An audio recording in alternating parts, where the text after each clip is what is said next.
Okay, good morning, everybody. I forgot where my camera is.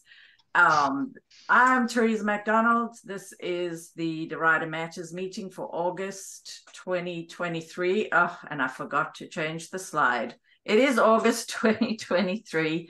The next meeting will be in person on September 7th. And starting with an idea to perhaps have it be a meet the candidates kind of thing, because we do have local elections coming up. I wanted to just show on the screen kind of the area that we cover in these meetings. Downtown Derita is sort of centered at Mallard Creek and Sugar Creek. Some of the older neighborhoods are marked on this map, and older, before sort of 1960 construction. And then there is a lot of newer neighborhoods around. And if we tried to fit them all on this little graphic, that would be just too much. But the boundaries roughly 77 in the west, 85 kind of along the south, and then Harris Boulevard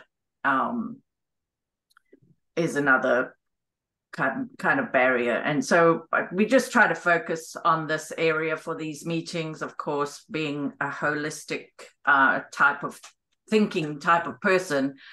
Everything, we're all connected, and everything that happens outside of all these boundaries also affects us. But for the purpose of these meetings, this is the area. And we'll just go, if you care to, this link will be on the slides, but I actually drove that and made a little map. No actual video, it's just a video on the map of that boundary, just for interest's sake. It was about 12 miles long, if you want to know. And then the sort of Derita area, I compiled this from the Quality of Life report or survey linked website, to just give us an idea of kind of what we have on the ground in Derita. And as you can see, we're in this area that I'm talking about. Downtown Derita, what they call Derita Statesville on most maps, is really just this area here. Allen Hills, Tanglewood, Derita Woods, etc., Royal Oaks, and some of Mineral Springs area. But we do have 3 city council districts dividing up this area in, well, we fall into 3 city council districts. So that's good and bad. We're not necessarily key to any particular district election. But in theory, we have 3 city council members that we can lean on or rely on, and elections are coming up, so we'll cover that a little bit later. And for just a reminder of the meeting times, we do the Zoom meeting at 9 a.m. on the first Thursday. This year, we're doing it a little differently with these in-person meetings scattered, one per quarter. So the next one will be September 7th. And we expect that to cover maybe some of the local election candidates, because it'll be right before the primaries, the first primaries.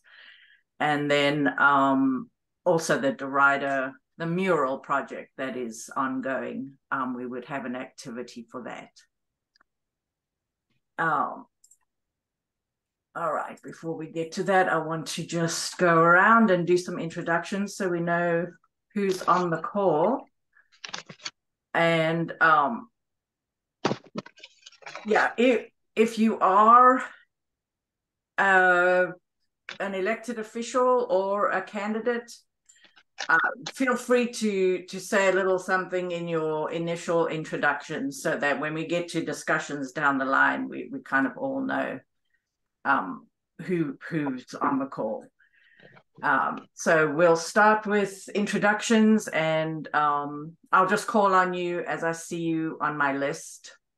And then we do have a presentation from Dewberry for a rezoning in Allen Hills. I'm Teresa McDonald. I am a realtor with Allen Tate. I am a resident of Derita, Allen Hills since 2007.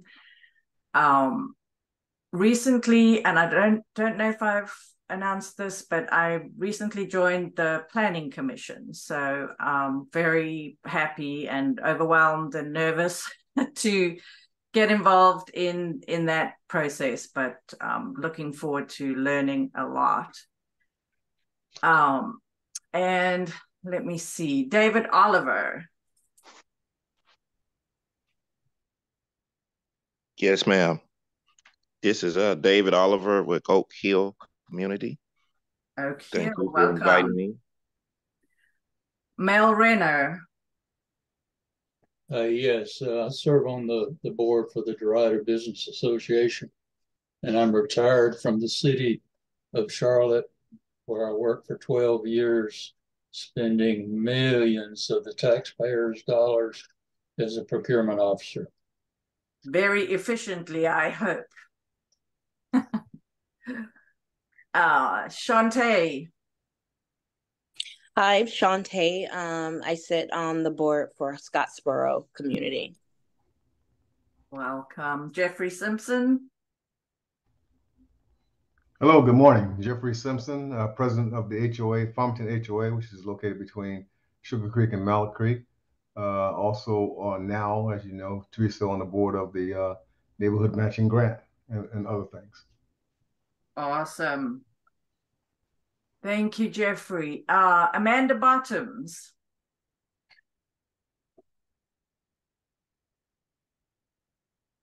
Amanda?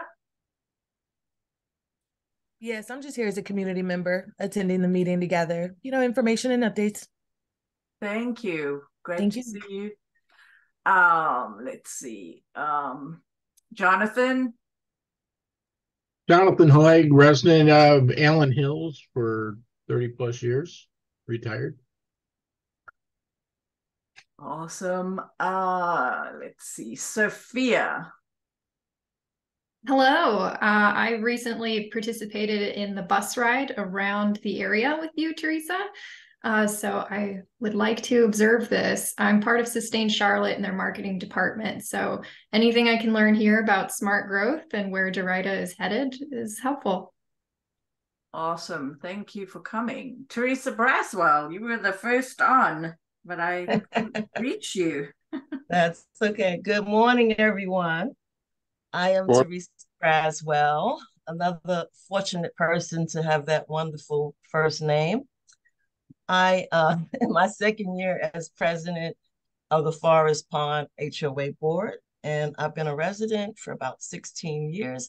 And like Sophia, I also did the tour. It was amazing, learned a lot, and thank you so much, Teresa and others, for hosting that. Okay, thank you. And let me see. Jill Campbell.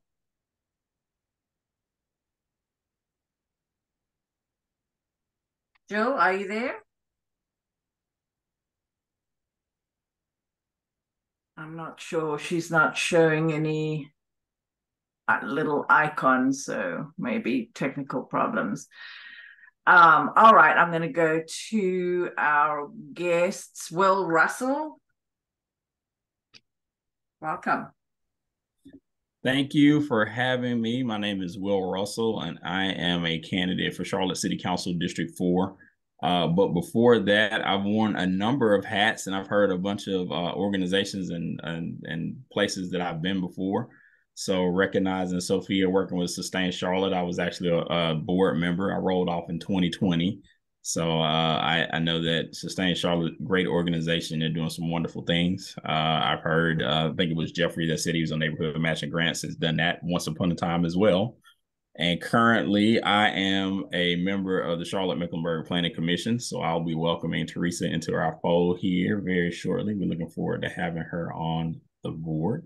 But I wanted to come and join you guys because I've watched Derita from my perch on Prosperity Village Area Association for a number of years.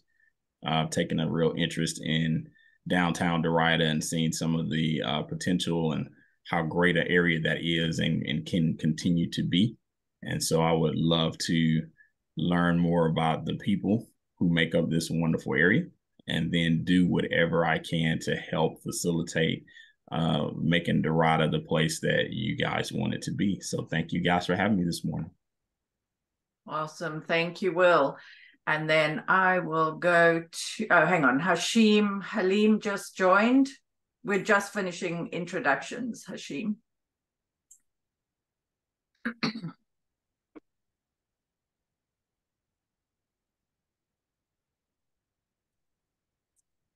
Okay, not sure if Hashim can talk at the moment. He is heading up the Derita is Cool mural project. Derita, downtown Derita resident, has a design, he's an architect and design studio, has a design studio, maker space right on Gibbon Road. So hopefully he can talk a little bit later, but he's also, I did not put that in the slides, but the Derita bench was installed last week, which was another project that Hashim headed up.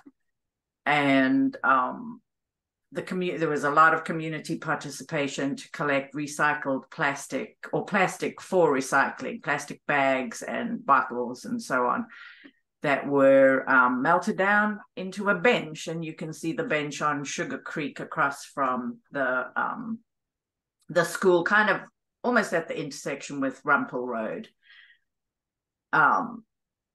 So that is Hashim, and then Jill is another community leader from a neighborhood off Gibbon Road, General Estates, I think. So, and so last but not least, we'll go to our guests from Dewberry, and who will be telling us about their development, their proposed development.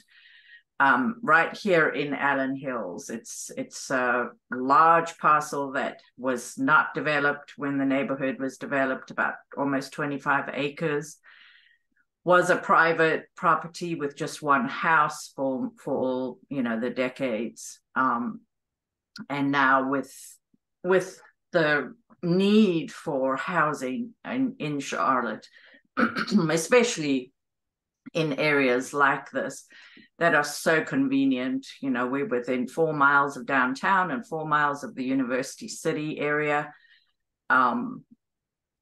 It's not surprising that there is a proposal to add housing on a parcel like that. So Paige West and Ryan Miller, if you want to introduce yourselves and share your screen and just talk about what you have proposed for that site. Thank you. Yeah, that sounds good. Thank you so much, Teresa, for that introduction. So as Teresa mentioned, and I'll share my screen right after I introduce, and then Ryan can introduce as well. I am Paige West. I work for Dewberry Engineers as a staff engineer. So I'm currently the lead designer on this project, working with my colleague, Tristan McManus, who isn't able to be here right now because he is in some training. And then we are also working with Ryan Miller, who is working with the owners. And so Ryan, you can feel free to go ahead and introduce yourself while I work on sharing screen. Sure. My name is Ryan Miller. I currently actually work for Costello Real Estate. I was hired by the Foshis to work with them on this exciting development project here in Derita. Of course, they are the landowners. Teresa, I did not realize last time we met that you worked for Allen Tate. I used to work for Allen Tate for a while there, so I know several people in that organization. But yeah, I think we, in talking with the Foshis and looking at what their original idea of using the property for, and what the county has come back and pushed back on their original vision, they decided that they needed to shift gears, and therefore we came up with the idea of the community we've put together, and we're going to be presenting to you guys. I was at the on-site meeting that we hosted a little over probably like a month and a half ago. Hope I met some of you there. I see a couple familiar names, but if not, I'm sorry we missed you guys, and I'm happy to be here today. I appreciate the opportunity to sit down and present this project to you, and I'll be able to answer most questions, maybe not all, but I'll be able to field any questions that you have, and if there's something that myself or Paige can't answer today, we can definitely get with the higher powers that will have those answers and get back to you guys with the answers to those questions. But just excited to be here today, and I appreciate the opportunity. Yeah, so kind of giving a little bit of a general overview of kind of where we're at. And yeah, Paige, hang on 1 second, because I think I need to stop sharing so you can share your screen. Oh. Or maybe, hang on a second, I am viewing your screen. Okay, yeah, do you see Google Earth? Okay. I'm showing has started screen sharing, but I'm not seeing the actual. That's weird.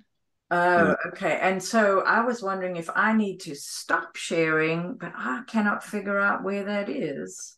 Where are my Zoom experts? It's interesting because it says I'm screen sharing and it shows the preview of Google Earth, but I don't know if anybody else can see Google Earth.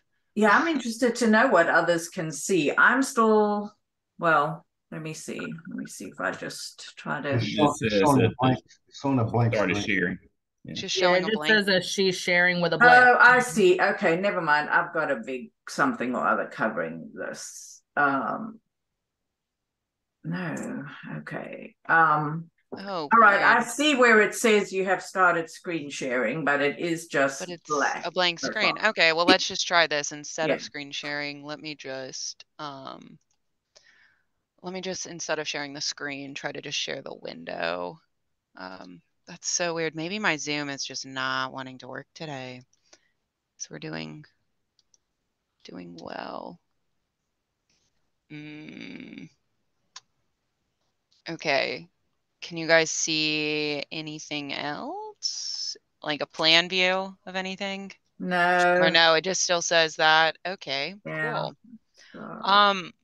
Okay. Can you email it over to Teresa so she can show it? Yeah, I did. Teresa, I emailed it. I do have it. Okay, this morning. Sorry about that, guys. I have no idea why that's not happening. I think my computer is just not wanting to use Zoom today. Now, what I need to do is make sure that I can find that. So, and I suppose I'm sharing my entire inbox. I think this was the thing. Oh no, sorry, I hit the wrong thing.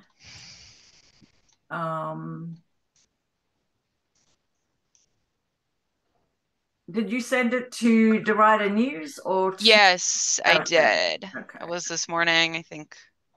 Yeah, I know. I saw it. Okay. I looked at it, but I'm gonna have to find it. Sorry about that.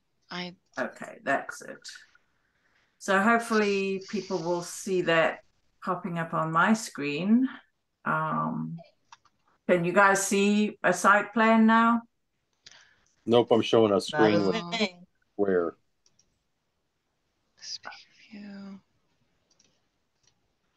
What are you seeing?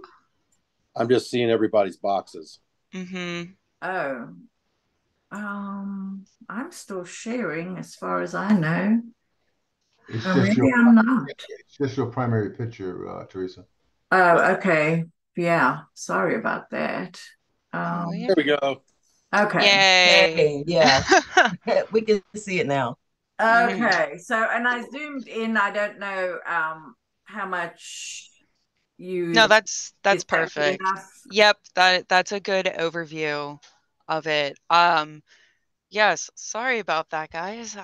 So where this parcel is currently located, it's at 5120 Allen Road East.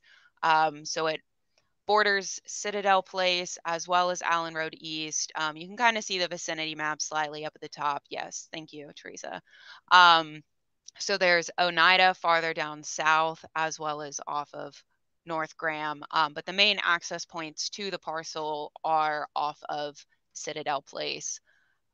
So currently what we are showing is a townhome development of about 84 townhomes, mixture between duplex, triplex, as well as quadplex.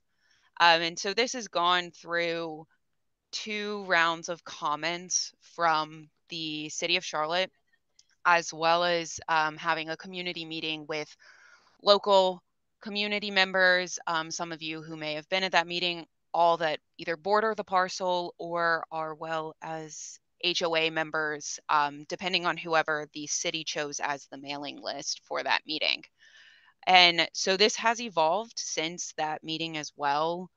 So we are currently showing 2 main entrances off of Citadel Place that will be the main access points to the community, and then we'll have a cul-de-sac that will end up at the north part. So we're not connecting through to any of the other roads. It's mostly just going to be Citadel Place. And so we'll have some stormwater ponds or BMPs. So there is that existing pond that's in the center. We originally thought that maybe we could retrofit that pond to meet the stormwater demands. However, we're not going to be able to retrofit it, but we will hopefully be able to clean it up a little bit so it will act as the stormwater pond or a mechanism of stormwater. So it will treat the water and act better than it is now. So if anybody that is neighboring around that area is dealing with any flooding issues, we had that possible issue with the Citadel development that is south that we're bordering. Some community members brought that up as flooding was a possible issue. So what we're hoping to do is make it better, not actually flood the units. We're going to be set to the standards that the city requires us to meet. And so therefore we will be designing it to the city standards. And so we also have moved the dumpster. So we have our dumpster location in Plan E West. So there will be only dumpster access off of Allen Road. So you can kind of see the property line does connect to Allen Road East. And so we're showing an asphalt road that will only be used for the dumpster access. There will not be any pedestrian access. So that way the dumpsters is more back of house rather than seeing it right when you enter the development. It will be heavily screened. So that way it's not as a eyesore or a nuisance to the neighbors that are around it, as well as just keeping it away from the public eye. Then, I don't know, Ryan, do you have anything else that you would like to add to the overall site plan? So thanks Paige for the intro and everything, kind of highlighting it. As Paige mentioned, originally we were looking at trying to incorporate the pond as more of our main stormwater feature there. We got some pushback from Army Corps, which we originally didn't anticipate based on some of their earlier findings. But that's okay. It'll still be a highlighted focal point of the community, obviously. We will be, cleaning it up, dressing it up. It will look like a park type area back there when we are finished.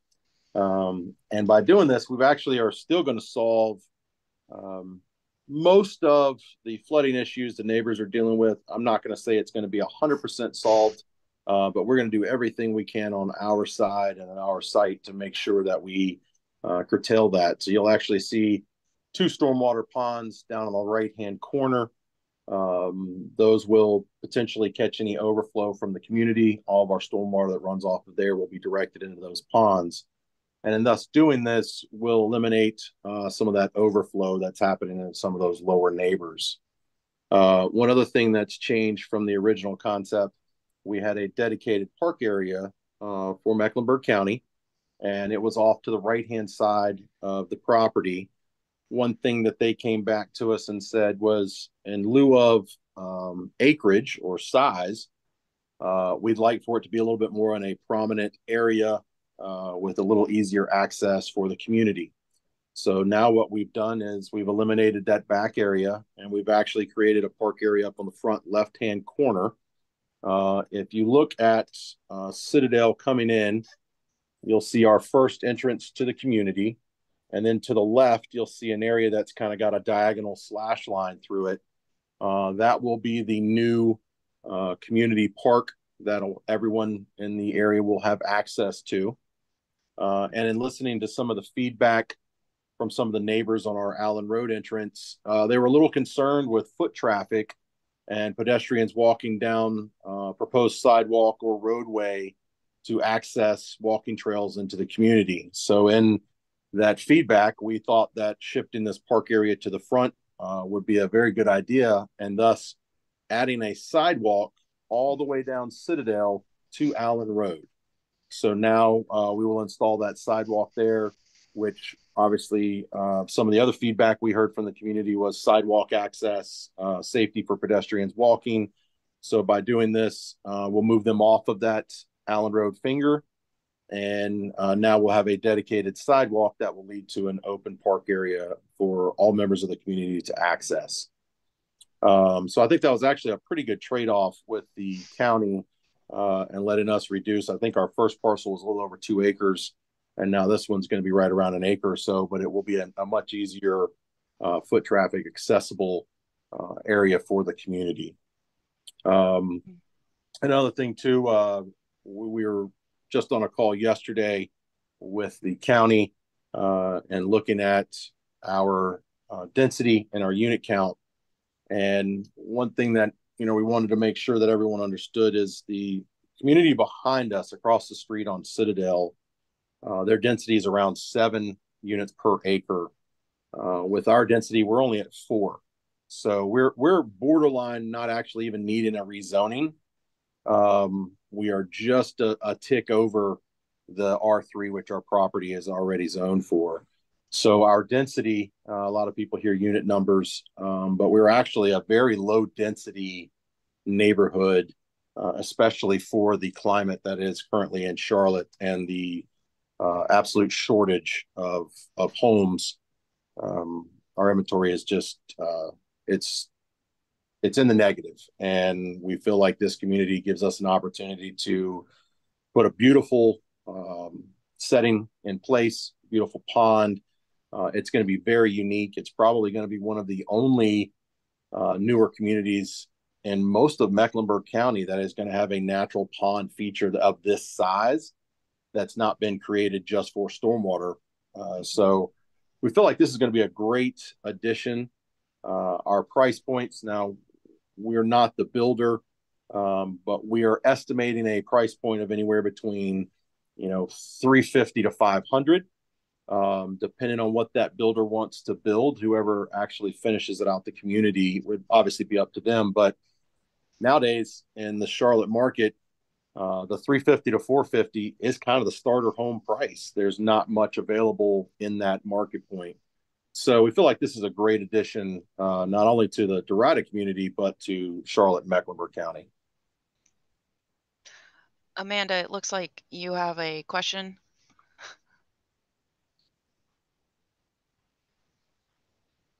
Yeah, I have a couple questions. The access to the dump site, I know that's been an ongoing issue between us and the builders, as that access road for city to pick up that dumpster is indeed our backyard. So is there anything that's going on to prevent people, because if that's going to be an open passageway and that's going to be an accessible street, there's nothing stopping the pedestrian traffic to that open park. So is this a gated community up until Citadel, or like how is this separating from the 7 properties on the left side? So with that current road that's there now, which is the driveway into the property. Correct. No, it's not the driveway. Hold on, hush. Currently for the Allen Road property, comes off of Allen Road, that driveway that comes through there. And listening to the feedback from the community, we will not have that designated any type of public access area. What's to prevent that? Prevent such as? You have the park right there. But there won't be any sidewalk. I know the sidewalk doesn't make anything. What I'm saying is that people will see that road from the wall, from Allen Road, see the park and use that driveway to get to it. As it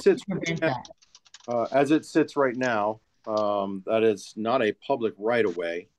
And when you actually get back into it, now that one thing that I think that's a little bit deceiving is the line that you see there shows that as a straight road.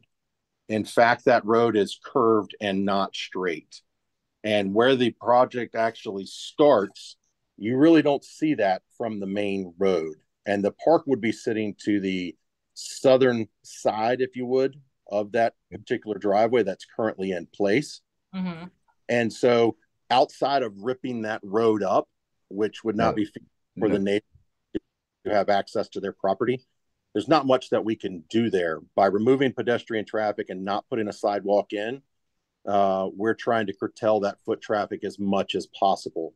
Now, with the dumpster pad in the back, we could easily gate that. That's not an issue. And so outside of that, though, that is going to give you the least amount of foot traffic possible, and shifting that and not putting a sidewalk there. And ultimately, no one in the community will be using that access either, because their access to the dumpster will be coming in from the inside of the community. So the only, in theory, now, just like any other street or road or driveway in Charlotte or any other city, people will always drive down an open road to see what's around. That is, I mean, I live there, have people that drive down that driveway from time to time. It is what it is. There's nothing that we can potentially do about that. But in removing the sidewalk, removing the pedestrian foot traffic, and not offering any type of access to the park, we'll also, right now, we don't currently show it, but if you look around the dumpster pad, you'll see all the little smudge dots, which are kind of like bushes and trees.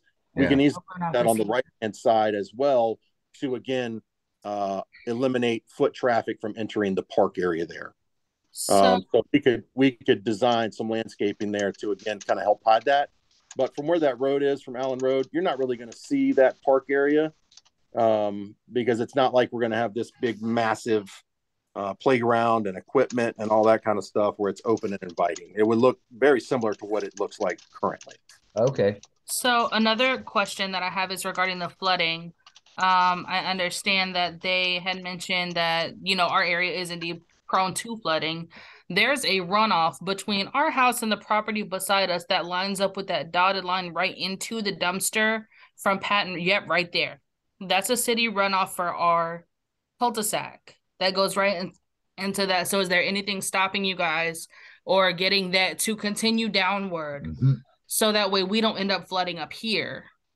Oh yeah, we wouldn't be able to restrict that water flow in any way, shape, or form. However, that natural ditch line flows now, we would be able to incorporate that into how it enters our property. But yeah, we would not be able to change that, and of course, we wouldn't be doing any type of work on your property or between that. No, it goes on into theirs. I know it goes into their stuff. Yeah. So where that dumpster is that a dumpster, or are you guys looking at a compactor, or what are you guys looking at for that area? That we have not gotten that far along, where that's really up to the county, and we actually would rather have curbside pickup and not a dumpster at all. Agreed. That's our preference, but unfortunately, we don't get to make those decisions. That's a higher up that we don't have any input on that. So now, in the event that there is a dumpster compactor site there, you mentioned something about engating that. Is that what is the possibility of you guys engating that? Yeah, we could put up some type of community gate, which again, like if you go to other townhouse projects or condo communities or something like that, oftentimes they'll have gates in front of their dumpsters. Mm-hmm. Again, that is going to be left up to Mecklenburg County and their trash services as to what they'll dictate and allow us to do.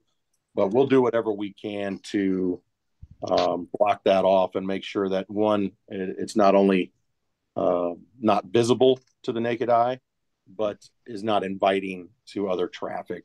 Thank you. And please keep in mind also, what you're looking at right here is by no means the final plan. That trash location was something that we discussed yesterday on our call. And so they want to make sure that obviously it is very well discreet from the neighbors. And I think, again, as I mentioned before, eliminating the sidewalk and the trails connecting off of that little Allen Road finger. Correct. But really, I'm not going to say it's going to cut it all out, but it would really knock it down to this water access here and the water access here and here. Yeah.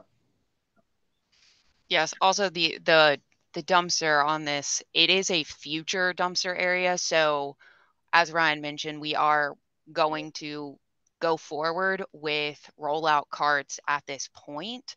But the city, as waste services starts to slowly want to crack down on larger developments, having dumpsters rather than having to pick out all the rollout carts, we do have to include it in our plan. That does not mean that it has to get built. So it is always put in as a future dumpster area. So we have allocated space for it, right? Rather than it being built immediately. So it's not set in stone right now. Understood. I actually didn't even wasn't I was thinking of more of addressing the concerns with the area, not even thinking about the fact that we're pushing for cart rollout, and that currently we just do have to have an area for that. So I really appreciate that. Thanks. Yeah. I have just one more question. I'm sorry for all the questions. No, fire away. The price point of the townhomes, is this an HOA development? Is this? It would be. It would be. Okay. And how do you guys determine who's in charge of that HOA? The HOA would determine who's in charge of it. So just like your HOA, voting. So it would be no different from us. We're required to have an HOA, especially for a project like this. And so what it'll typically happen is the developer will stay in control of the HOA until a certain percentage of the homes are owned and occupied. And then at the time, that developer or that builder, whoever it is at that time, will host a community meeting for all the members in the HOA. It's kind of called like a meet and greet. And then at that time, they will make a suggestion of transferring power over to the community. And then the community at that time will take the reins, and certain people will step up for nomination to be voted in. Maybe there's a couple neighbors that say, hey, Bob Smith would be a great candidate. They'll throw his name in the hat. And then ultimately they'll hold an election for president, vice president, treasury, the full 9 yards. Awesome. Thank you. I see that, and I'm very interested in Wil's impressions given his history with Sustain Charlotte and the Planning Commission as well. So, Wil, you had your hand up at some point? Yeah, I did. I was gonna just kind of make a point of clarification on the dumpsters and kind of the drainage, but I was really wanting to let everybody give their impressions and ask their questions first, because I have a ton of questions and comments. So I just wanted to make sure that everybody was heard before I jumped in. Yeah. All right, I guess we'll come back to you. Is there anybody else with some questions? I also have a couple, and I don't they've partially been answered about the dumpster location, but I kind of wonder why there isn't something more on this side of the plan that would be more appropriate for future dumpster access. Originally, we did have that set up for that, Teresa. On the original plan, we did have it in that area. A couple things have happened since that original plan. One, which is one of the bigger ones, the not being able to incorporate the current pond as part of our stormwater measure. So that back retention pond had to grow in size significantly. And in creating adequate flow into the stormwater and correct stormwater measures, it was going to be a little bit more difficult to put it over in that area. The second thing is, even though that's the second entrance, that will be the main entrance for the back, probably half almost of the community, at least a third. And me personally, if I'm going to spend close to $500,000 on a brand new townhouse, I'm not really super fond of a dumpster being right at my entrance as I come in every day. And again, this is, as Paige pointed out, and I'm really glad that she did, these are reserved areas. It's not 100% going to be built out. But we are still looking at other options for the dumpster. This was one that looked like it was the least impact for the surrounding community, as well as least impact for the future homeowners.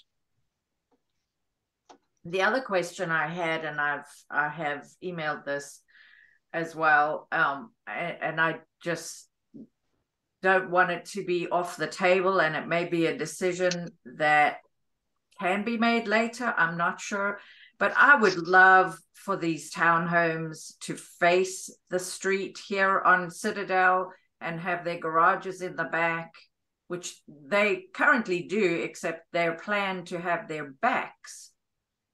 So their garages are in the front facing this new internal street, but the backs of the units are facing Citadel Place, which to my mind is just perpetuating kind of an old idea, sort of a new old idea, actually. The oldest idea is just to have your houses have porches to the street so that you have a beautiful street facing curb appeal, all those things.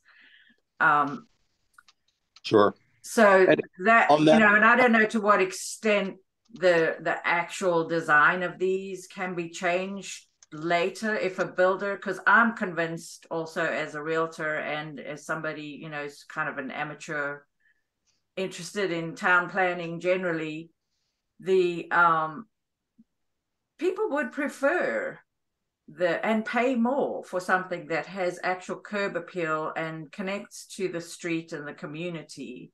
And long term, there's just all sorts of reasons why that's a better design than having a kind of enclave in a neighborhood. So actually, Teresa, there's a couple things there, and I definitely appreciate you bringing this up. One, we would not be allowed to have parking off of the main road coming into those units. We would not be allowed to put driveways in off of the main road there coming into those units.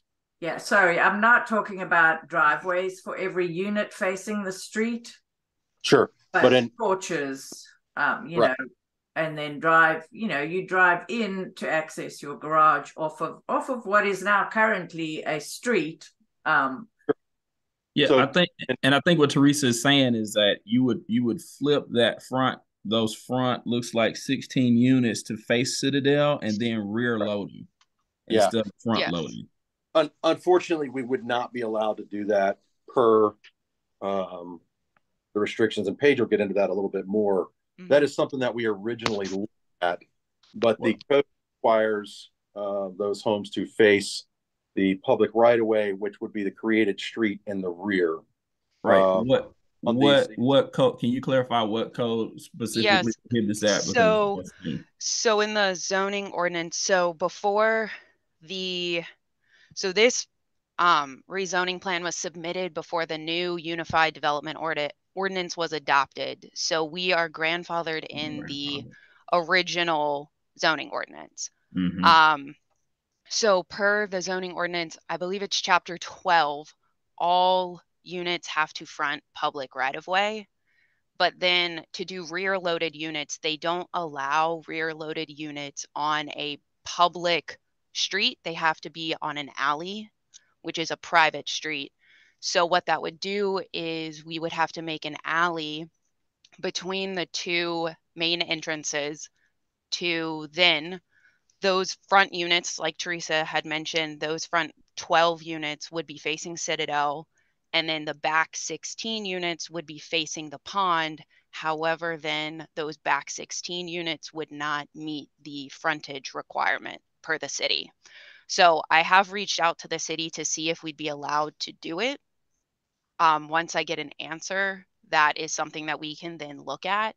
It would be great to not have those backs of units, but because we do have a larger right-of-way on Citadel, we can do heavy screening as well as possibly a privacy fence, so that way you're not seeing those the backs of those units from the street. Okay, so let me ask you this question. Are you guys looking at applying for a variance to change that? Because I think having the units face interior to that would be detrimental to not only the neighborhood but to your development. And I think you have a very good case for a variance to pull that off. Charlotte doesn't grant very many of them, but I think this is absolutely one of those cases where it should be discussed with planning. So with the variance, I'm sorry, what's a variance? I just want to make sure that I understand. Sorry, Amanda. So what a variance is, well, let me back up. So anytime you do a zoning is the law. So that means that zoning says that you have to build a house, and I'll just take it kind of high level here. R3, all that means is you can legally only build a residential unit, 3 houses on 1 acre. That's it. That's the law. You have to follow it. If you wanted to build this, they have to do what they call rezone it. So, and I'm just throwing a number out here. They want to do R8, which is 8 residential units per acre. So they have to physically change the law in order to allow that. Well, sometimes when you have a zoning, because it is a law and it has to be followed, there are some things that don't apply to the situation at hand. So you have to do what they call a variance, which means that, hey, we have an outstanding situation that's an exception that this law doesn't work. We have to make a change in order for the development to go forward or for it to be legal. So they will allow a change for that particular process or that particular project to essentially change the law so that it works. So a variance really is just is kind of like a rezoning, but you're changing the law in order to fit the situation on the ground.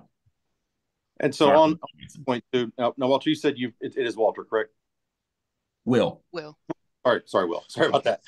Will, you said you've been involved with zoning and planning before. Yes, sir.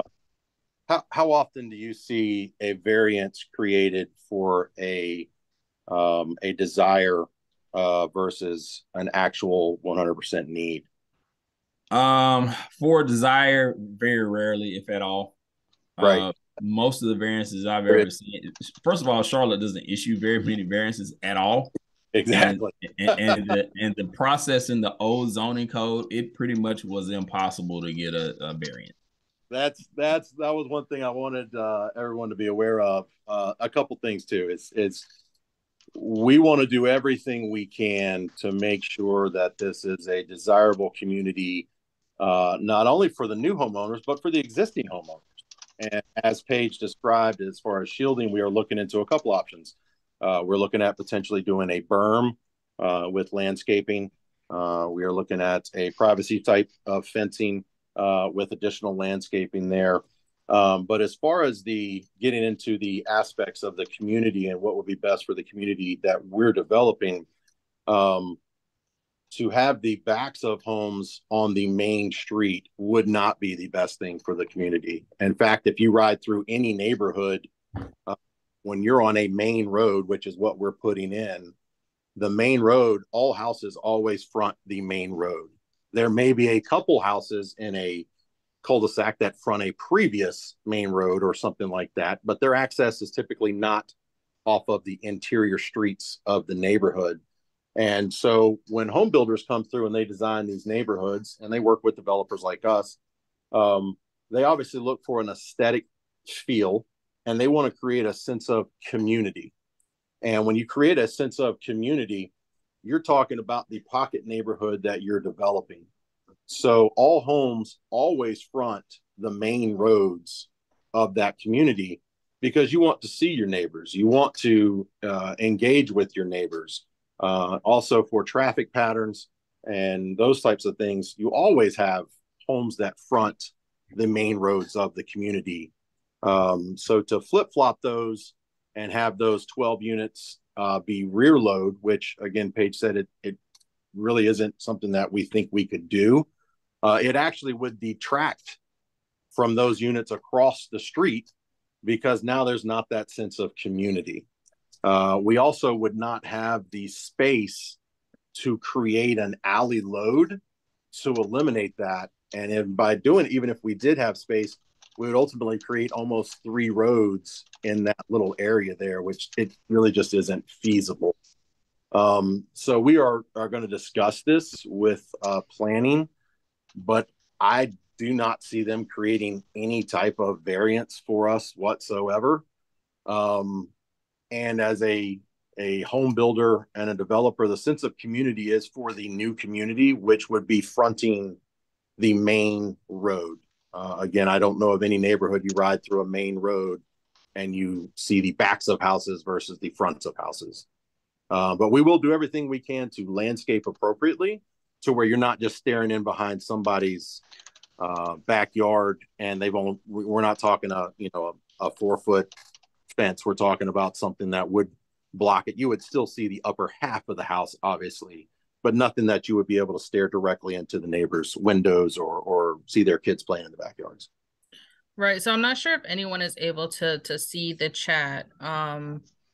I just wanted to say they had mentioned the privacy fence. I just wanted to let her know that the 12 units that are facing Citadel, units that have that rear facing a main street, especially something that's so open as Citadel, is prone to break-ins in our area. I did mention in the chat that the back of our home has been kicked in 3 times in this actual area. Yeah, that's just something to keep in mind as far as the rear facing face on that main street. Right. And that, Amanda, that's a great point. So one of the things that helps deter crime in my experience in doing these planning things is that the more eyeballs that you're putting on an area, the less you run crime, the less crime you have, because there are more people there, there's more activity, there are more eyes on it. So what happens is when you get these spaces where things are rear facing, or you got something at a dead end, or it's not well lit, it's just conducive to increasing crime. So what you want to do is put a lot of eyeballs on it, and that was going to be my point about the public part that was here on the end, is that we need to do something to put more eyes on it, because if we're fencing it and we're taking it away from the community, we're taking away the visual, and then we're turning the backs of the units to it, we're really going to end up with a place where people just come and do things that they shouldn't do. Exactly. Whereas if we incorporate that and make it more of a place, and make it a place where people are, like, my front porch is looking at this public spot, I'm walking my dog, I've got my kids out playing, it's less likely to be something like that, especially in a suburban neighborhood. Amanda, your current location for your home site is where on this map? So our home site, if you go to right there, behind that dumpster, future dumpster site. But so I'm sorry, go ahead. You mentioned your house has been broken into about 3 times from the rear. Correct. Your house faces the street, and you're with less community around you. And again, I understand the importance of security and safety. My point with that is, if someone wants to break into a house, it typically doesn't matter if it's rear facing or front facing. Matter of fact, NODA is an area that is riddled with a lot of crime. They have a lot of issues with people going into crawl spaces, stealing out plumbing, the copper from under the houses, the wiring, the HVAC units, and they literally are on a main road in town facing. My point there is crime is always going to be crime, and a criminal is going to find a way with their intent to do whatever they want, wherever they want. By putting a berm and a high privacy fence, you actually, most criminals are not going to try to climb an 8-foot fence to go break into a house to come back out over the top of the 8-foot fence. They would go through the front door or the most easily accessible door. So by building that berm or privacy fence, you actually make it more difficult for a criminal to come in through that section of the property. Well, correct. I was agreeing to that, but it was also with him saying that there's more eyes on it. With the front facing of those front properties facing the street, they have more eyes from the surrounding, what is that, 1, 2, 3, 4, 7 units? Sure. And remember, guys, you're also going to have on the other side of Citadel, you're going to have more eyes on those properties as well with that new development there. Also, with added street sidewalks and street lighting, this is going to be a very well-lit area, and it will be more open, which should entail, hopefully, cut down on some of that crime. All right. Hey, Teresa, real quick. I took the tour, but I'm trying to identify. I heard everyone very clearly. I have the slightest idea what Citadel is. Okay, it's in Allen Hills. We did not go into it, but if you look at the top left of this map, you can see Graham Street here. Can you see where I'm showing? Right. And then this is Oneida. When we drove past my house on the first tour, not, the private tour, we entered, we basically drove down Oneida here, and this is Lake Drive. Sorry, that's Lake Drive there. But yeah, it's within Allen Hills. You really wouldn't have an opportunity to drive by it or see it on any trip unless you live in Allen Hills.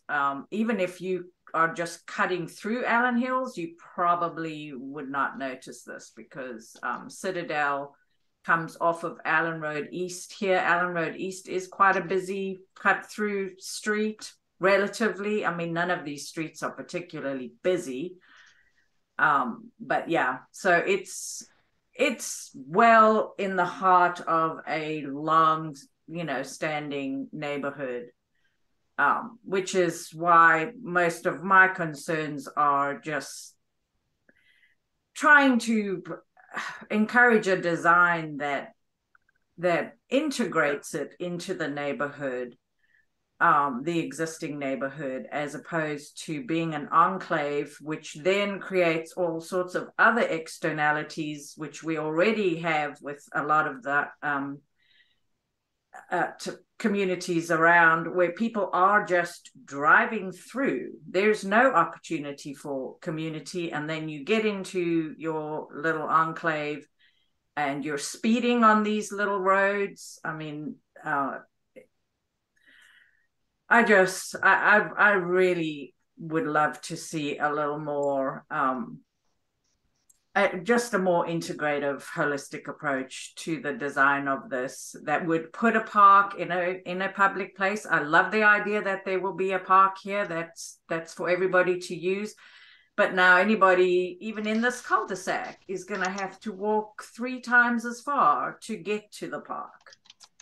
I was about to say, is this gated on that side? Yes. Sorry? I'm sorry, is that whole left side, is this gated? No, it's not gated. And I'm sorry, I don't know who's speaking. I can't think it's Amanda. Tell who's asking that question. Sorry. Anyway, I'm sorry, I was grandstanding a little bit. It's a gorgeous piece of property, and I'm absolutely not opposed to the density or anything like that. But I just would like to see it better be a part of the existing community that it's coming into, because the way it's designed right now, the only thing that Allen Hills gets is more car traffic. And and Allen Hill gains sidewalks. They also gain an enhanced street area with lighting for security, and they will also gain a public park with sidewalks that have access for everyone in the community. So they actually gain a lot from this particular development versus, and I know the guys that did Citadel behind us, and they're really good friends of ours, but versus what Citadel has to offer versus our project, it's kind of night and day. We are able to give the community a very nice park area. We are able to add sidewalks connecting all the way to Allen Road, and we are able to create beautiful landscaping, increase street lighting, and also increase property value based on the new units going in. So I feel like we're thank you. I mean, thank you for pointing that out. And those are good benefits. I agree completely. The Citadel development is slightly different because it kind of adds to the existing grid in Allen Hills. So there'd be 2 through streets, or at least 1 through street. So it's slightly different. You know, it wouldn't make sense to have a bunch of townhomes facing the existing streets and then have a bunch of short streets through the neighborhood. You know, their design and the site was different. And, you know, I'm obviously not an engineer or a planner, but.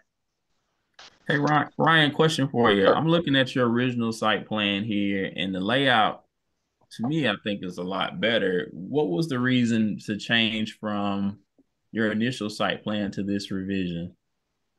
Under our initial site plan, we were looking at getting our plan in front of the planning department before the change of the codes.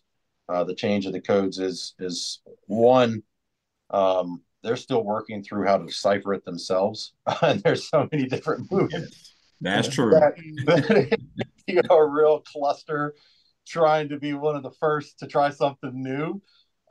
So we actually had not had a chance to have our wetland specialist out on site. According to the GIS, if you look at where our current stormwater pond is located, most of that area was showing as wetland area. Once we had our wetland specialist go out, they were able to determine that that area was not a wetland area. We met on site with the Army Corps. Army Corps walked the entire property with us. And you talk about a guy that felt out of place. When you have a couple scientists picking up every little rock in a creek and naming out 6 or 7 different species of specks of mollusks and musks and whatever it was they were talking about, they ultimately realized that, hey, this area is not wetland based. And so we were able to add in a few more units, which is obviously what the developer wants and the property owner, because that's maximizing value. And then when we came into realizing that we needed a bigger area for stormwater back there, this plan worked out good because of where our pond location, moving the dumpster pad.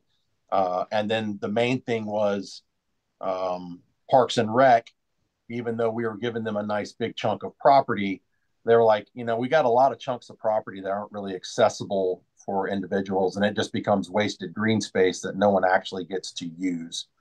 And so if there's any way to move that green space to make it more neighborhood friendly, existing community friendly, we would love to see it incorporated. And that's when we instantly said, hey, let's put it up as far as we possibly can in the corner of our property up front to where it is the shortest walk possible for anyone in the community to access it. And that just became a bigger, quote unquote, focal point for the surrounding community as far as a park. So that was some of the things that went into a little bit of the flip flop on the design. Right. So because one of the things I'm looking at, and I'm putting on my commission hat here just a little bit, probably shouldn't, but I'm gonna do it anyway. Yes, sir. So I understanding, and this is for everybody, understanding a developer, there's really only one math equation that you need to understand development. Money coming in has to equal more than money going out. That's it. Correct. It doesn't get any more difficult than that. They have to make more money than they spend.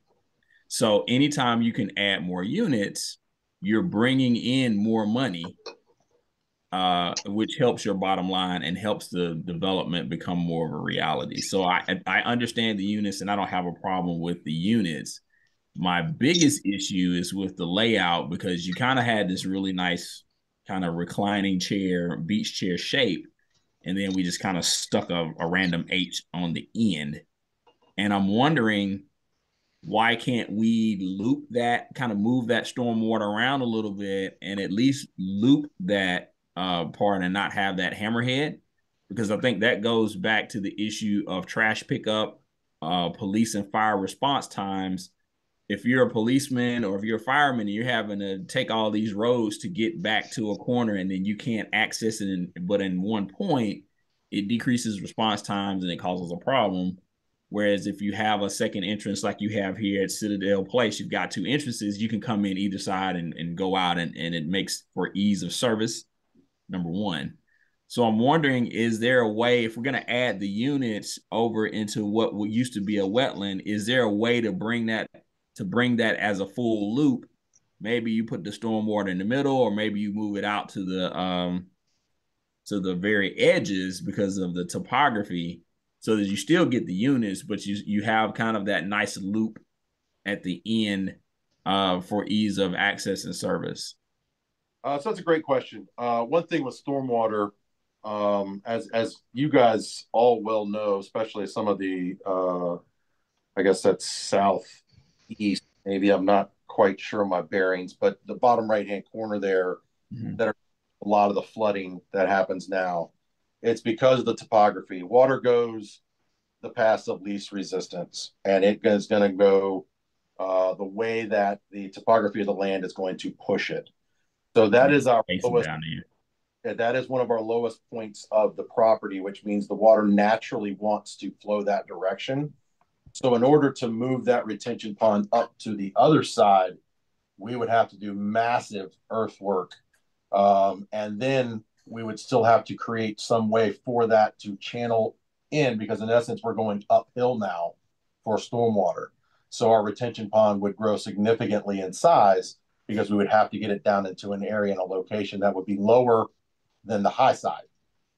So that water pushing down there, also with that pond being there, that is the optimum area to help the lower property owners and ultimately eliminating as much of the flooding issue as we can, because the water naturally wants to flow that way. The other issue there is you'll see that there is a current sewer pipe that runs through there. We'll be relocating that a little bit on the left-hand side. But all of the grayed out kind of slash areas that you have are wetlands and setbacks from the current streams and creeks. So the current layout that you see there with that extra hammerhead is the ultimate way to maximize, again, like you said, the density of the project. However, what is the length of that road coming in before you get to that right-hand road? Is that about 350? That's close to 350. I would have to fully measure it on my end. I know it meets the requirements for driveway separation for the city of Charlotte. More of so that road's only about 300 feet long. So for the issue of fire and police, it's not like they're having to run way down a neighborhood street. It literally is 100 yards. So it's not very far for fire and police to get in and get to access to that. Matter of fact, not to point out a negative, but as long as you're talking about that, that lower right-hand side is actually easier access for fire and police at the top left-hand corner, because they would have to come in and navigate through more of the neighborhood versus the bottom right-hand where they have less units and a much shorter drive. Right. And I think the same is true for the hammerhead. Unfortunately, on the cul-de-sac side, there's no way for you to get out unless you demolish somebody's house. That's correct. And we and you're not going to do that. They have access to different thoroughfares now. We currently don't have access to another thoroughfare. Yeah. And then the other thing, and again, this is going to be civil engineering or design. I think you're also missing an opportunity here. You've kind of got two public spaces, right? You've got the public park that you want to dedicate, and then you've got the pond, which you want to use as an amenity, but there's no connection between the two. And I think there's an opportunity with that sight line, either on Churchill Drive or where it's coming into the new Citadel property, to really connect that open space and that pond so that is one, you get a better sight line. And then two, you're going to draw people into the public park, and then they'll see the park and say, oh, there's a pond down there. And they'll walk down to the pond and enjoy the pond and then come back through. And so what you've done is created a path where people will naturally be, and it will be predictable not only for the residents, but for everybody who lives there in the community. You know you're going to travel this path, whereas now you've separated them and you don't really have any control of how people will access the pond or the park, and it just seems like, oh, that's a private thing. I don't want to be there. So I mean, again, that's the design thing, but that's just something I see as well. No, that's something that we looked at also. Now, currently, if they come down to that lower hand section that you're talking about, that open street right there would be access to that pond. I think one thing that you're talking about, they would have access through there where they could see it. And on the bottom right hand side where that hammerhead section is we were talking about previously, that's an open road that butts up to the front of the pond there on the lower side. So they would have access there. Kind of as the neighbors on the west side have discussed about foot traffic coming through their yards being open to the public. When you create more open space in the community to access that pond, you're in essence inviting that same type of foot traffic that you didn't want on the western side. You also create a little bit more of a issue for the HOA and insurance. Now you have to increase that. So by offering multiple walking trails into the pond is really a feature for the community. There is going to be areas where other people can't access it on the lower side, but the pond isn't the open park dedication area for the community. That would be the dedicated area on the left-hand front. Right. I'm going to push back on you just a little bit. So you're right. There's a road there, but a road isn't necessarily comfortable for me to walk through and enjoy. So what I'm saying is, like, when you're doing a connection, you're connecting for people. So that means that there needs to be a continuous path that doesn't involve you having to drive to get to the pond. Just keep in mind that area is not designed for exterior community. The park up front is designed for the community existing. So the pond is really just going to be for the residents of the new development? Well, you'll have access down here, but just like when you go to, like I live in the Cornelius area, and so there's a lot of golf course communities. These golf course communities have ponds that are located within the community. They're around the golf course. They're easily accessible from the road. But me as a individual that's not a member of that community, I can't really park on the side of that road and then go fish in that pond or hang out on that area. That's private HOA property. So that pond back there will be part of the green space that's allocated for the HOA and development. The community park area for the community as a Derita community is the designated left-hand corner. So that answers my question then. So the pond is really private. It's not for public consumption. It's just for the people who live in this development. I'll kind of go back to, I don't want to give you a politician answer because I'm not a politician. That exact sentiment of me fishing in a golf course community pond, well, I can go do it until somebody tells me to leave. Right? And that's going to be what you're going to have here. You're going to have people that are going to walk to that pond and hang out and enjoy the view. Now, they are allowed to walk the sidewalks of the community. That's public right away. But again, the pond feature is for a community aesthetic, but it is an HOA feature. It is maintained and controlled by the HOA, not Parks and Rec, which is where you would have Derita community access. That would be on the left-hand side. Right. I understood that, and I'm gonna let this go, but I think there was a little bit of a misunderstanding of the point I was trying to make with the connectivity. So what I was saying is that if it were purposeful, this was before I realized that this pond is now private. But if we were saying that the pond was for use by the whole community, and if we're saying that the park was for use by the whole community, I was saying that they needed to be purposefully connected so that people who come to the park and go to the pond, you know where they're going to go because there's a path and like a greenway sidewalk. It is purposely done. So now you know where people are. They're going to come to the park, come to the pond, they'll mill around the pond, and then they'll go back through the park and leave. And I'm saying, I think right now is if you're right, not cutting 3 yards. But in this sense, if the pond was supposed to be public and we had kind of these multiple points, then you'll just have people everywhere because there's no established path for people to get from A to B. But since we're saying this is a private pond, then that doesn't matter. You just put a fence up and then call it a day, and we move on. The pond is an HOA feature. Just like right now, the residents don't have access to the pond. No one there has access to the pond. So the pond that is there currently is private for the landowners. So even if people in the community are walking by, they're technically not allowed to go to the pond. It would be trespassing. Where you're having here, it is an open feature as far as a visual feature that adds to the community. But yes, it is an HOA product, much like an HOA tennis court. So the tennis court may be accessible off the side of the road. Not anyone can go and use the tennis court. It is an HOA feature. But yes, the public area would be here. That would be an HOA feature.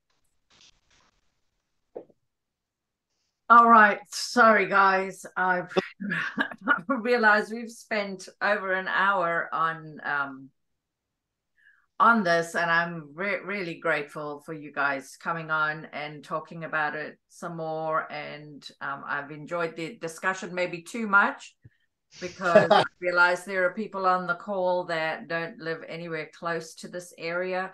I hope it will be instructive, because I've attended a lot of zoning stuff, and until it is literally in my backyard, and I try not to be a not in my backyard person, but I am paying much more attention because this is in my backyard. So I apologize. And it's not even literally in my backyard the way it is for Amanda Bottoms, the Bottoms family who lives right here. So I appreciate the time, everybody. And for everybody else on the call, I think we need to move on a little bit, unless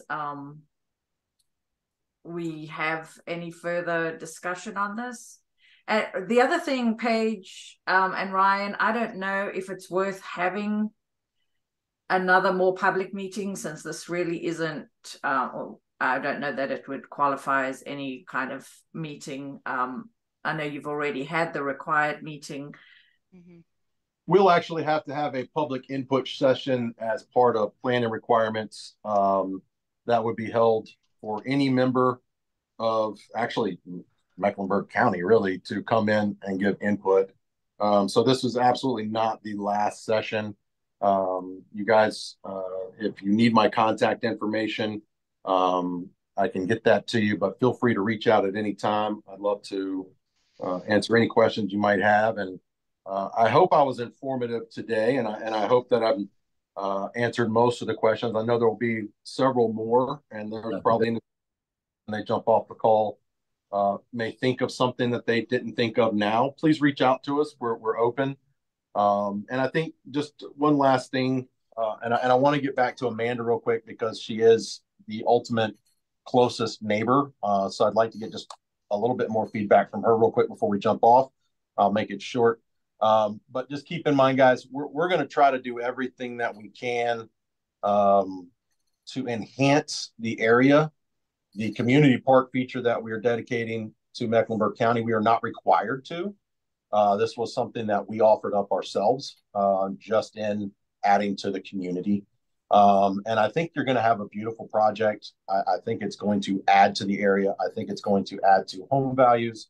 I think it ultimately makes Citadel a much safer road with increased lighting and sidewalks. So I think it's going to be an area that for foot traffic, as far as neighbors walking Citadel, walking through Citadel Place, walking some of those new areas, will be inviting. There will be the park there for everyone to use. But I appreciate the opportunity today. And again, if there's Ryan, if you could please drop your contact info in the chat for me, that would be super. Perfect. I can do that for you. And then Amanda, I know you had a couple of questions too, and it seemed like most of it was centered around the dumpster area there. We are continuing to address that. So please keep in mind this is not a final plan by any means. Are there any other questions that I can answer for you since, of course, obviously you're the most impacted, being the next door neighbor? I mean, our biggest issue is just that we just don't want the foot traffic and people walking their dogs through our backyard. So if that's no longer going to be the foot traffic that it was previously, if that dumpster is going to be, I'm not sure if that's fenced in or shrubbed in or however that dumpster is going to be, just trying to make sure that we cut down on, like I said previously, our house has been broken into a lot. So foot traffic is kind of a deterrence for us. Love the park, love the idea. I like this. We like this development photo more than the last one that was released. It's a little bit more friendly towards at least our property. I can't speak for everyone's. But yeah, just because like that street is already there and that park is so close, I just feel like it's still going to be a foot traffic thing. But that's a thing that we can deal with later. And maybe real quick to answer that, maybe something we can do, Paige, and we'll talk about this on the back end, is maybe we put a berm up right there on the bottom side of that to kind of hide that park from that area a little bit more. So we'll discuss that a little bit farther, Amanda. I definitely appreciate your input. I thank everybody for their time today, for their questions. And again, I've just posted my contact information. If anyone would like any time one-on-one, phone call, text message, email, either one, feel free to reach out. If you would like to meet me out on site and walk through some things, I would be happy to do that. And just remember, this is by no means the final iteration of this project, but I think we're getting close. Thank you, Ryan. The other thing, a question I had was just about the people that attended the original, the site meeting that was very well attended, the first public meeting. Are you continuing to communicate with that list if people provided email addresses so that they can be informed of any future public meetings? We'll send out that list that was there. If they've left us their email address, any kind of contact information, we'll send out a notification of when the public input session will be for the next time. Okay. And if you send it to me, I'll make sure that we get it to a lot of people who don't have email. And Amanda, I know is it connected to a lot of the neighbors around there. But yeah, the goal is to try to have everybody be happy. And I mean, bottom line, I do want to see more housing in our area. We don't have nearly enough. I could sell every house in Allen Hills 4 times and probably 10 times if it were a new modern house. Yeah. So we need the housing, and so I think we're just refining the design. Hey, do you have anything you needed to add, Paige? Is there any last input or something that I probably spoke? I do a lot of talking. No, I think you are all good. Yes, definitely. Please feel free to reach out. And if you guys send a question to Ryan that he may not be able to answer, if it's more engineering specific or anything, he'll forward it on to us. Or Teresa, if you receive any questions, please feel free to reach out to us. Will, I know you had a lot of questions. So if we didn't answer any of them, just let us know. And we can feel free to set up a meeting or anything to go through the development further. But yeah, as Ryan mentioned, it's not the final design.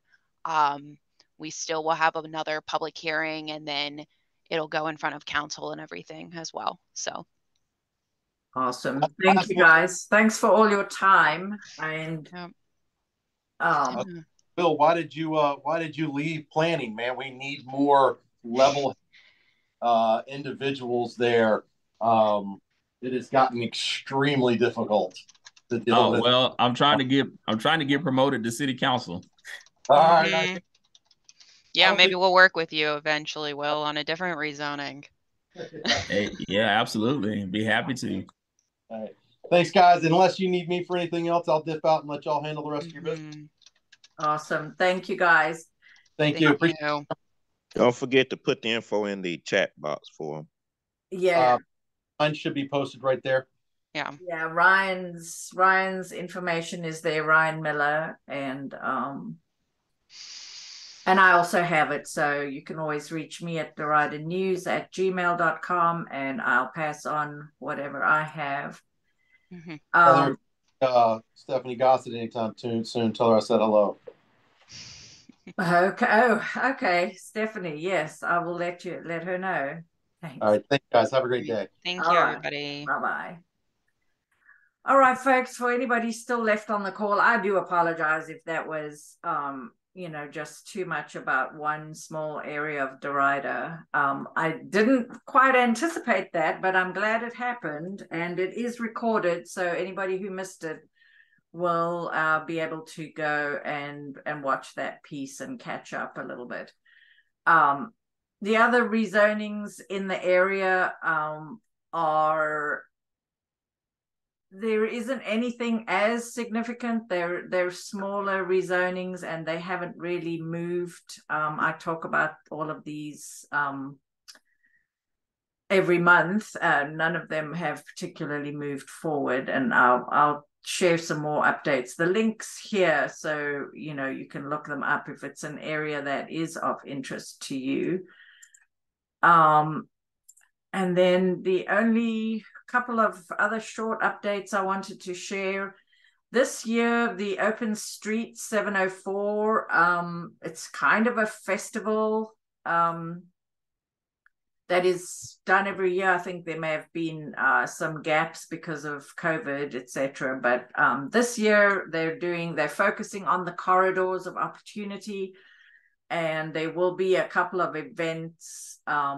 I saw Jeffrey had a question in the chat about Hidden Valley.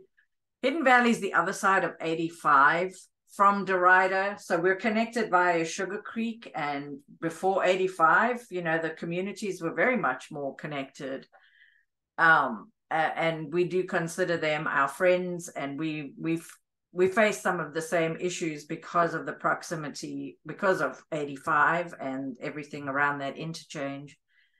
So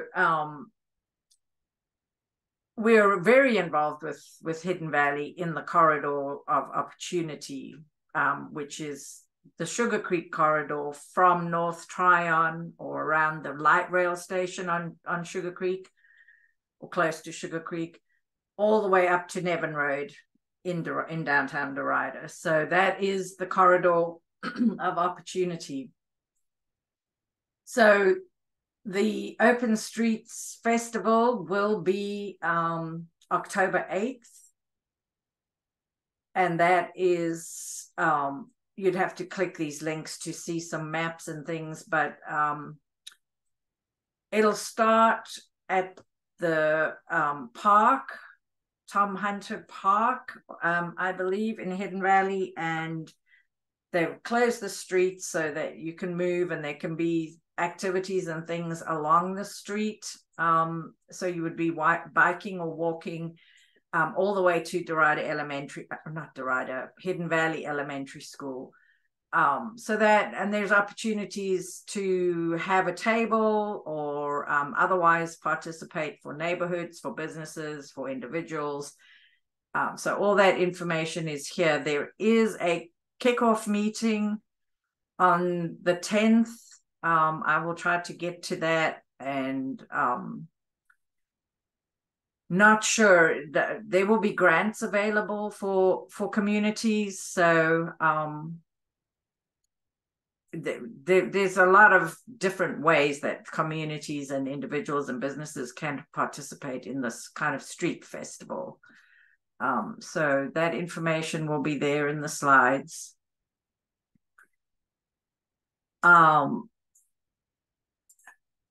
We also have community area planning coming up. This is part of the 2040 comprehensive plan. That's like the guiding document for development. And the city has divided into these regions. I don't know who came up with this system, but anyway, we fall into the north, middle, and outer. And I don't have an easy link to the map, so don't ask me, but Derita falls into that region. You can attend any of the presentations, but these are the dates for this. They're offering 3 different ways to get involved in the community area planning workshop. So that is where you would have some input in like the future growth, development, etc. for our area. There's the virtual option on Tuesday. That's September 12th. And then there's an in-person option on a Thursday evening, or Thursday at 4 p.m. I'm sorry. And then there's a Saturday at 9 a.m. So 3 different opportunities, and you can go to any region, whatever dates make sense for you, to be involved in the process of making, creating an area plan that will govern, the decisions for rezonings and that kind of thing in the future. So mark your calendars. These are links. So when you get the slides in the email, you'll be able to actually click on the links and find the place to register to attend. The other thing, sorry, I thought I made never mind, it's over here. I wanted to add some more graphics here, but there's another way for communities and neighborhoods to get involved in this next stage of the comprehensive plan and the development ordinance, is to think about residential community overlays. So if your neighborhood has a particular character or historic nature, or you just want some say on what can be built in your neighborhood if a house is demolished or burns down, or whatever the case may be. There are 3 overlays. There's a process to get these approved for your neighborhood or even for your street. It does take, a majority of the neighbors or the residents and property owners to agree. But those are 3 options, and there's lots of information. There's a meeting, I think it is tonight, actually, that explains more about that. So this is not for, if you're an HOA neighborhood, you already have some covenants and restrictions that already, restrict what can be built or in the neighborhood.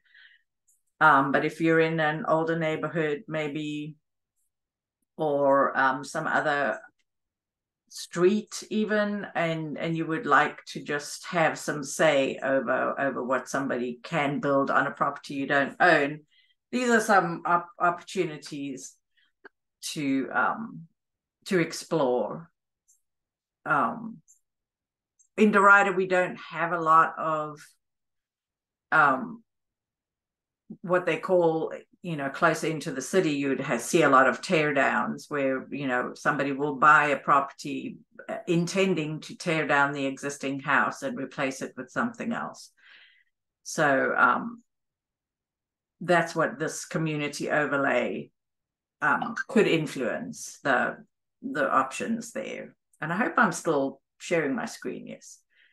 Any questions on any of that? Anybody? Okay. And then, of course, elections are coming up. I was very happy to chat with Wil Russell, who is running for District 4. So if you're in Derita and you're in Forest Pond, or that side of Mallard Creek, sort of maybe Walnut Creek, you would be in District 4. And so I hope you enjoyed getting a chance to meet Wil, and maybe he can earn your support in that election.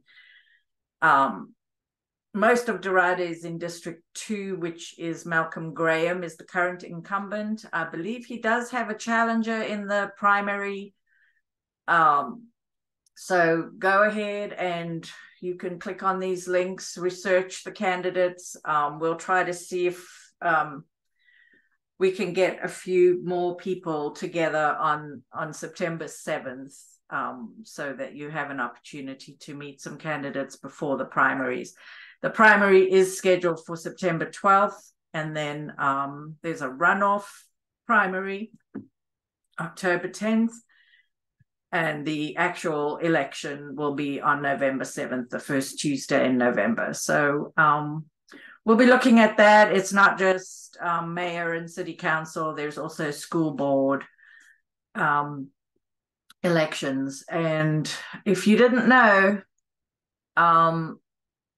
your local elected officials have pretty much the most impact on your city and your everyday life. So we need to get more people out and choose wisely.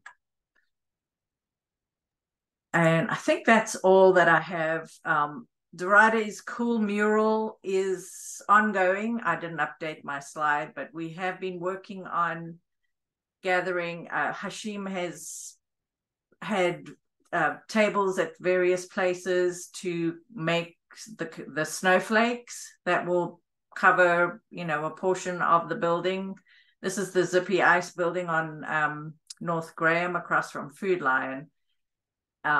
It's a huge building, so we're not expecting to cover every inch of it. That would be expensive, but if you're interested in making a snowflake, we'll definitely be doing that at the September 7th meeting, and we hope to have a table at Maria's and maybe some of the other gathering places in Derita, like 5400 Bar and Grill and the Mexican place on Nevin Road, the Nile. There are places where there are substantial gatherings of people that happen in Derita. So we're working on trying to get out to where the people are, to get those snowflakes made, at least, because our goal is 500 snowflakes, and I'm not sure where we stand with that.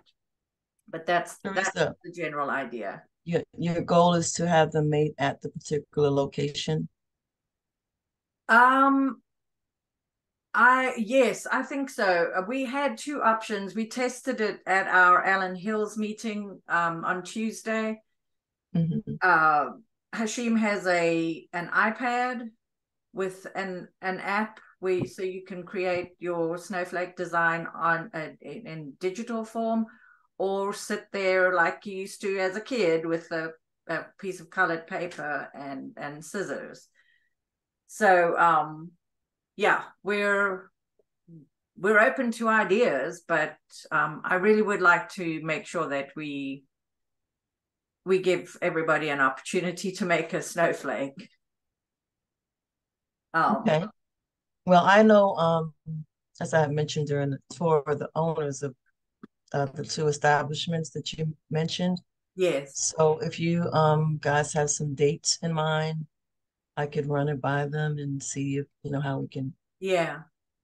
Yeah, well, I would say certainly run it by them if they're open to it, because it's just a matter of setting up a little table and inviting people to come, and cut out a snowflake or do something on the iPad.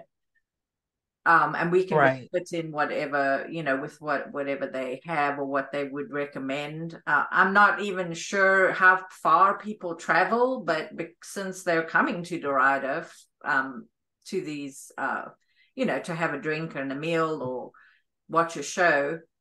Yeah, some of them travel pretty far. Some of them come from Winston-Salem. Wow. Yeah, I'm very interested. So we still need to do that little social event and have more of us get out to these places. I feel old when I realize that I haven't really been out after 10 p.m. on a Saturday night in a long time. But yeah, so thank you, Teresa. I mean, you're welcome to just raise it with them and just see if they're open to it, and then we can nail down some things, because the fall will be our time to get the snowflakes made and to kind of finalize the design of the Derita part, because that that's still very fluid. And then we're thinking it'll actually get painted in November. So over the next few months. Okay. And I think that's all I have. If I'd like to get Wil's contact information if possible.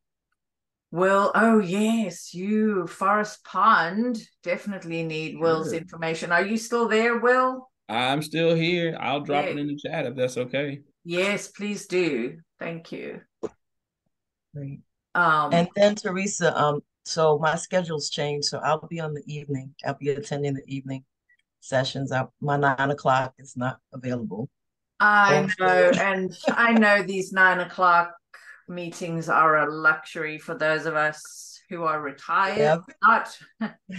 Not a luxury for us, but if you have a flexible schedule or you're retired, 9 o'clock is a lot more doable. So I know that we miss a lot of people, which is why we do add the evening meetings as well. And we do record these. So, and I still would love to figure out a way to find an easy summary for people. But Wil Russell's information is there, and okay. For my part, I really do think that a big part of what City Council does is make decisions on land use, zoning, planning, and policy, and they direct the staff in those matters. So I'm very happy to see somebody with such a background in really growth and cities and towns and people running for City Council. So I would encourage. When I get to your website, Will, I'm just gonna let you know I'm gonna call you. I'm old school. I like to talk to people. So I hope you have a phone number on there. Yeah. Yeah, and if you're having any kind of meeting, I don't know what Forest Pond is doing in person in the near future, but you could, I'm sure he'll be glad to. I shouldn't speak for you, Will, but I know you got to get in front of people. Yeah, absolutely. If there's an event in that part of Derita, we say Forest Pond. Am I correct? Yes, that's Forest Pond neighborhood, about 300 homes. Yeah, 284. 284. There you go. Okay, and what time? When is that event? We actually don't have an event planned, but we can plan one for the purposes of hearing, and we can make it happen. Just let the homeowners know we have a candidate, and, give you a platform to some folks. Absolutely, I'll be happy. Hangers. I've worked in a lot of campaigns, so door hangers, knock on doors. Yeah, we definitely need to talk then, since you're old pro. I want to petitions. I've done all of that. Community service. Awesome.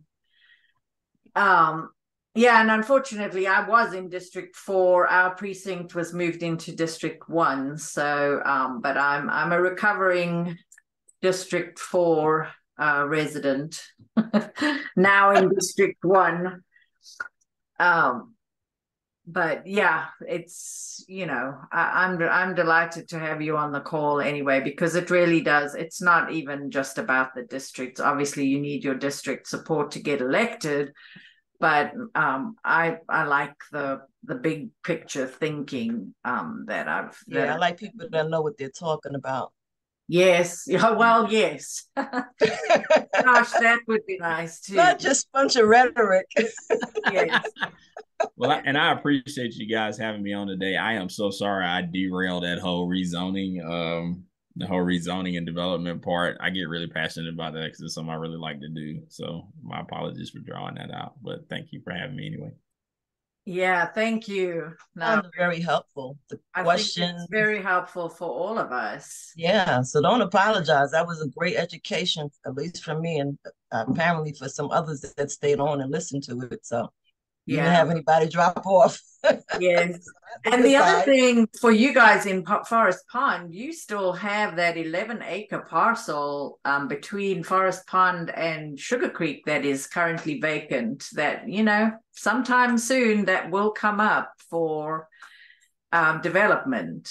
And it has changed hands. It's owned by Kinger Homes right now. So and because that's right in downtown Derita, I would like to see some pretty high density to add residents to downtown Derita to really support the businesses and you know some of the things that we want in downtown Derita. But I don't know when that will ever happen. I don't think they need a rezoning. I think it is currently zoned multifamily, but we would still like to have some input on how the community is designed and how it connects to the rest of the area. So oh yeah, I'd like to have that too. Yeah, we'll watch for that. And you said it's owned by Kinger Homes? Kinger, yeah, Kinger. Okay. I think it's Kinger, it might be Klinger, I'm sorry, but it's the 11-acre parcel behind the BP. It's woods and there's an old train track that runs through there and a ridge pretty much as well. So some interesting topography. Okay. But all right, I think we should probably call it quits because goodness, we've gone almost 2 hours. So thank you guys. Anybody else have anything to add? One thing that I keep forgetting to talk about is when we did the Derita bus tour, we did, you know, and we had code enforcement with us. The follow-up from that on the what we call the Derita junkyards, which is just these areas where there are businesses that are accumulating junk vehicles. The city is working on all those parcels that we've mentioned, and they're all out of compliance. They're not permitted by their zoning or by anything else to store junk vehicles, and so the city is working on that. Obviously, you know, they can't wave a magic wand, but you know, whatever they can, issue citations and fines and various orders that towing. Why can't they tow them? Well, there's a cost involved too, but the thing that the vehicles are on private property, so you know you can't just but yeah, they're not permitted to do that. So yeah, inside a gated area also. Yeah. Oh, that's where these vehicles are. They're what? No, I just made a comment. I just said, oh, that's the vehicles are on private property. Yeah, they're on private property. The sites we're talking about, there's one really close to where they just installed the new Derita bench that is just a junkyard.